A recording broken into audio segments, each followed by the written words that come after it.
តោះបងប្អូនថ្ងៃនេះមកធ្វើជ្រក់ជើងមាន់ញ៉ាំជាមួយខ្ញុំទាំងអស់គ្នានិយាយទៅខានញ៉ាំជ្រក់ជើងមាន់ហ្នឹងដូចជារៀងយូរដែរហើយថ្ងៃនេះមានអារម្មណ៍ថាឃ្លានអញ្ចឹងក៏ទៅផ្សារទិញជើងមាន់ហ្នឹងចំនួនកន្លះគីឡូហើយនឹងគ្រឿងក្រៅហ្នឹងយកមកធ្វើញ៉ាំតែម្ដងទៅហើយគ្រាន់តែមើលក្បាលវីដេអូហ្នឹងក៏ដឹងថាជ្រក់ជើងមាន់របស់យើងហ្នឹងមានរសជាតិឆ្ងាញ់យ៉ាងណាដែរបងប្អូនមើលតែគ្រឿងក្រៅហើយនឹងពណ៌របស់គេហ្នឹងឡើងតំណងខ្លាំងមែនតើចាបងប្អូនឥឡូវនេះខ្ញុំចាប់ផ្ដើមយកជើងមាន់ហ្នឹងយកវាមកកាប់កញ្ចក់ឲ្យស្អាតបន្ទាប់មកយើងពុះវាជា2ជា3អញ្ចឹងទៅឲ្យរាងតូចៗបន្តិចដើម្បីងាយស្រួលយើងញ៉ាំឥឡូវនេះរួចរាល់ហើយខ្ញុំក៏យកជើងមាន់ហ្នឹងយកវាមកលាងហើយយើងលាងវាឲ្យបានច្រើនទឹកបន្តិចទៅបងប្អូនយើងលាង4ទៅ5ទឹកអីទៅឥឡូវនេះជើងមាន់របស់ខ្ញុំបានលាងរួចរាល់ហើយអញ្ចឹងខ្ញុំក៏ចាប់ផ្ដើមមកដាក់ឆ្នាំងដើម្បីស្រុះជើងមាន់នឹងតែម្ដងឥឡូវនេះទឹកបានពុះហើយខ្ញុំបង់អំបិលបន្តិចបន្ទាប់មកខ្ញុំដាក់ស្លឹកក្រូចសើចរំដេងហើយនឹងគល់ស្លឹកគ្រៃចូលទៅបន្ទាប់មកយើងចាក់ជើងមាន់នឹងស្រុះទៅបងប្អូនយើងស្រុះវា10នាទីអីទៅដើម្បីឲ្យជើងមាន់នឹងវាបានឆ្អិនល្អទៀតពេលដែលយើងដាក់ស្រុះជើងមាន់នឹងចោលខ្ញុំក៏ចាប់ផ្ដើមមកហាន់គ្រឿងក្រៅយើងវិញម្ដងហើយសម្រាប់គល់ស្លឹកគ្រៃខ្ញុំហាន់វាប្រឆិតបែបនេះបន្ទាប់មកខ្ញុំក៏មកហាន់រំដេងវិញម្ដងរំដេងហ្នឹងគឺយើងហាន់វាជាតសៃបែបហ្នឹងណាបងប្អូនហើយខ្ញីហ្នឹងក៏ដូចគ្នាដែរខ្ញុំហាន់វាជាតសៃអញ្ចឹងដែរបន្ទាប់ពីហាន់ខ្ញីអីរួចហើយខ្ញុំក៏ចាប់ផ្ដើម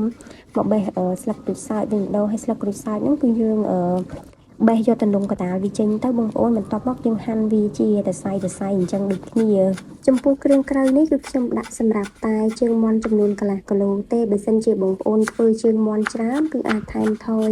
គ្រឿងទៅតាមនឹងទៀតឥឡូវនេះខ្ញុំមកហាន់ខ្ទឹមក្រហមនេះវិញម្ដងខ្ទឹមក្រហមយើងហាន់វាស្ដើងមកល្មមទៅ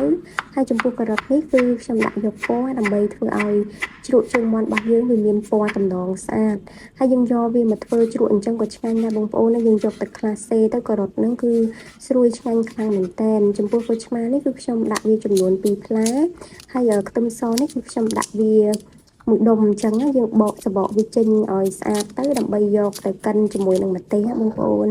ចាឥឡូវនេះគ្រឿងក្រៅសម្រាប់យកទៅធ្វើជ្រក់ជើងមាន់របស់យើងនឹងបានហាន់រួចរាល់អស់ហើយអញ្ចឹងខ្ញុំយកវាទុកបន្លែសិនហើយខ្ញុំក៏មកកូរច្របល់ជើងមាន់នេះដើម្បីឲ្យវាបានឆ្អិនសព្វគ្នាល្អឥឡូវនេះឆ្អិនរួចរាល់ហើយខ្ញុំស្រង់វាទៅត្រាំនៅក្នុងទឹកកកដើម្បីធ្វើឲ្យជើងមាន់នេះវាស្រួយឥឡូវនេះយើងទុកវាម្លែកដែរសិនទៅខ្ញុំក៏មកកិនខ្ទឹមហើយនឹងម្ទេសហើយនៅសល់ម្ទេសដែលញៀងនេះ2ដែរអញ្ចឹងខ្ញុំក៏ដាក់កិនវាជាមួយគ្នាតែម្ដងទៅ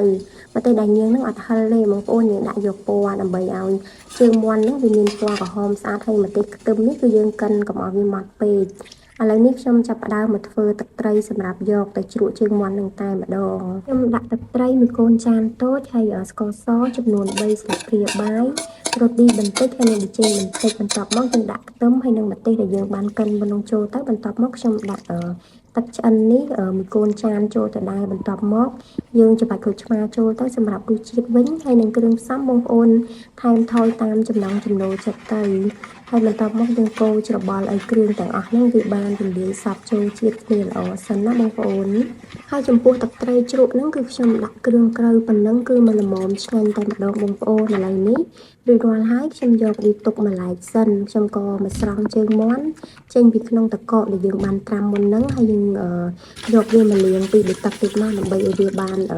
ជ្រះពពុះជ្រះអីហើយយើងទុកវាឲ្យស្រក់ទឹកសិនបានខ្ញុំចាក់វាចូលទៅក្នុងទឹកត្រីជ្រក់បន្ទាប់មកយើងដាក់គ្រឿងក្រៅដែលយើងបានហាន់មុននឹងចូលទៅដូចជា